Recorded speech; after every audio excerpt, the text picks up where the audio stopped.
Assalomu alaykum hurmatli qarindoshlar. Bugun sizlarga tunishtirmoqchi bo'lgan kitobimizning ismi ئانامنىڭ ئەسلىمىلىرى. ئاپتورى ئابدۇشۈكۈر مۇھەممەت. ئابدۇشۈكۈر مۇھەممەت 1967 yılı 1 ayının 1 günü Kucha nahiyesi Koni şəhərində doğulğan. Aptor keyinçə Şvetsiyada o'ltiraqlashib qolgandan keyinmi o'z ijodiyatini to'xtatmay, tarixiy, siyosiy, diniy va adabiy maqolalarni yozib, Ma'rifat jurnali, Uyg'ur akademiyasi tarixchi, tadqiqotchi va adiblar munbiri va boshqa nufuzli tor betlar orqali o'qirmanlar bilan yuz ko'rishtirmoqda.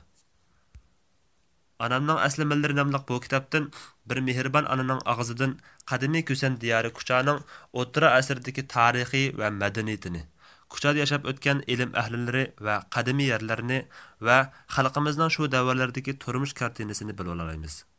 Onundan sirt yozilgan boshqa temadagi maqolalarning ba'zilaridan ana vatanimizga aloqador qimmatli tarixiy bilimlarni bilib olsak, ba'zilaridan Aptorning adabiyotimiz, ayollarimizning huquq va majburiyatlari va shuningdek xilma-xil temadagi ko'z qarash va ilg'or fikrlar bilan tanisha olamiz. Oxirida Xitoyning bizning til yozuqlarimizni cheklab, yozuvchi adablarimizni tutqun qilib, Uyg'ur adabiyotimizga ig'ir buzg'unchilik qilayotgan bugünkidek kunda vatan sirtidagi sanoqli yozuvchilarimizning o'z mas'uliyatini unutib qolmay, xalqimizga foydali bilim, istik zo'q ato qilayotganiga rahmatimizni bildiramiz. Qadiminglarning taxami kuchli bo'lishini, xalqimizning ma'naviyatini beyitish uchun aslab tirishchanglarni umid qilamiz. Ishonamizki, hozirgi yashayotgan realligimiz va tortayotgan zulmlarimiz sizlarning qalaminglar bilan tarix qilib o'tiladi.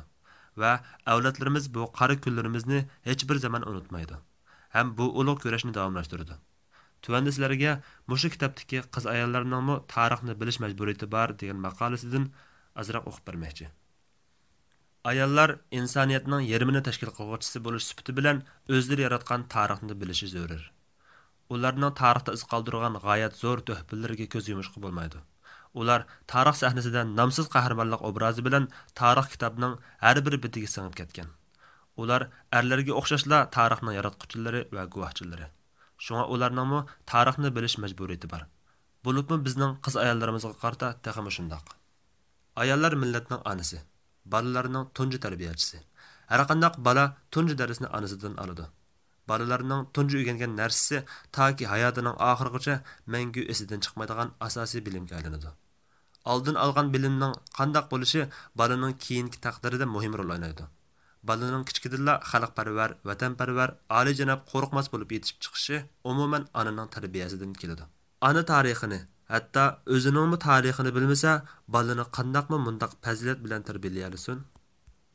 Hurmatli qarindoshlar, qanılimizغا ئەزا بولۇپ، تېخىمۇ كۆپ كىشىلەرنىڭ پايدىلىنىشى ئۈچۈن ھەمبەھەرلەشنى ئۇنتۇمىغايسىلەر ۋە تونۇشتۇرۇشنى خالىغان كىتابلارنى ئاستىغا ئىنكاس شەكلىدە قالدۇرۇپ قويغايسىلەر. رەھمەت. تەكلىماكان كىتابخانىسى.